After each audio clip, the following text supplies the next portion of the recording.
Welcome in everybody out there. I'm Ryan Novozinsky, the editor-in-chief of the Okali, and today we're going to be talking about our newest edition, which is our football 2020 season preview.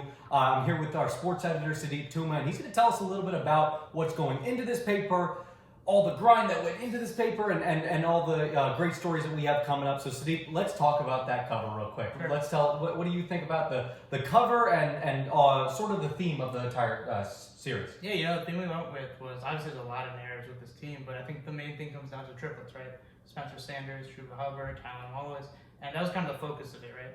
The blend of what this team comes down to is the hype all comes back from Talon and Chuba returning, right? And with those three guys, with Spencer taking a step forward, that's kind of the focus of it. And obviously a lot of work into this paper, a lot of grind, but I think I'm really excited for it. Yeah, I mean, I'm fired up for it too.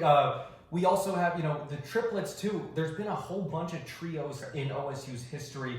You think back to even Mike Gundy's days at quarterback with Barry Sanders and Thurman Thomas, and then you also had the days of yore when you had Brandon Whedon and Justin Blackman and Des Bryant, and then you had I can go on and on, Mason Rudolph, James Washington, just all these different triplets. It's interesting to see what Spencer Sanders, Tylen, and Chuba will do in now their second year as being sort of the triplets type of deal. So now let me ask you this.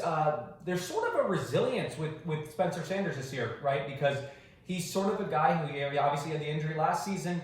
What do you think, what are your expectations of him next season? Yeah, it's always hard to project how someone's going to develop, but you love what he already had last year, and you love the electric play, the arm, the running shooting ability. And from here, it just looks like he's going to get better, right? Mm-hmm. All the reports are positive. Tim Rattay is a great influence.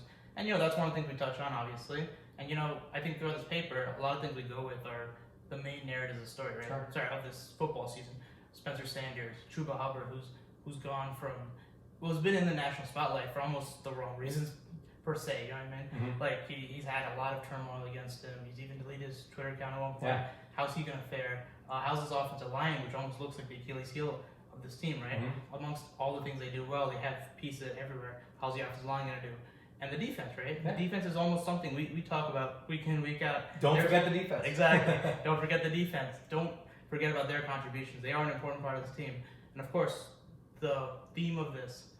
The holistic point of view of this, take right? it away. I'll take it away. This is the story I wrote. It's a story about how 2020 is a bad year for all of us. You, whoever the audience member who's listening to this out there, me, you, Chuba Hubbard, Mike Gundy, anybody out there, Thurman Thomas, anybody is having a bad year because 2020, by default, I feel like for everybody involved is such a bad year, whether it's pandemic, whether it's any of the social issues that are happening in the country right now, whether it's some of the things happening on campus too, like and going back to school during a pandemic, and all these different things, Jamba Juice closing, a lot of things that are making this year not great.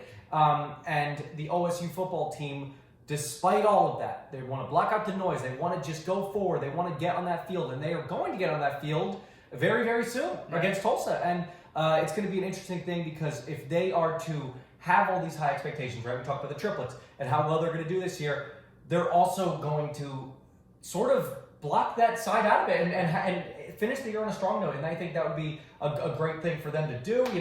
They're in a very unique situation where they're one of the few, I feel like, groups right now in the country that can go out there and sort of win and block out that noise by having success this season. And they got the talent, so let's see what happens on the field. Yeah, and the question is that, right? If 2020, if OSU goes, maybe wins a national championship, wins a Big 12 title, reaches those lofty expectations wherever they put them at, do they look at 2020 as a better year? Yeah, exactly.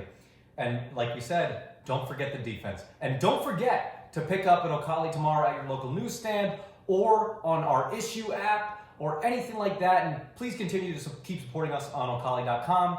For Editor-in-Chief Ryan Novozinsky and Sudeep Tumma, have a great day.